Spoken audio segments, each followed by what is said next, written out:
Hello বন্ধুরা, বাংলাদেশের দাপুটে এবং জনপ্রিয় অভিনেতা চঞ্চল চৌধুরীর বিয়ের ঘটনাটা অনেকটা সিনেমার গল্পের মতোই।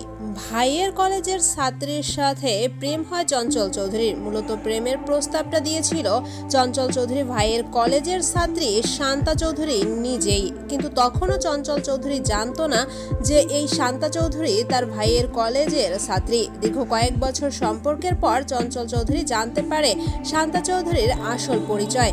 এরপর যখন পারিবারিকভাবে জানাজানি হয়, তখন শান্তা চৌধুরীর পরিবার থেকে চঞ্চল চৌধুরীকে মেনে নিতে চায়নি, কিন্তু তাদের প্রেমের সম্পর্ক এতটাই অটুট ছিল যে তারা একে অপরের ব্যাপারে খুবই পজিটিভ বা গুরুত্বপূর্ণ ছিল।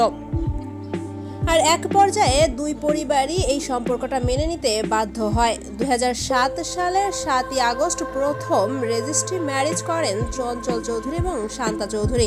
এরপর 27 আগস্ট তারা মন্দিরে গিয়ে সঠিকভাবে নিয়ম মেনে বিবাহ সম্পন্ন করেন। 2009 সালে তাদের কোলালো করে তাদের ঘরে আসে তাদের পুত্র শুদ্ধ। তো বন্ধুরা, চঞ্চল চৌধুরীর বিয়ের এই রোমান্টিক ঘটনা নিয়ে এই ছিল আমাদের আজকের আয়োজন। ভিডিওটি ভালো লাগলে অবশ্যই একটা লাইক দিবেন।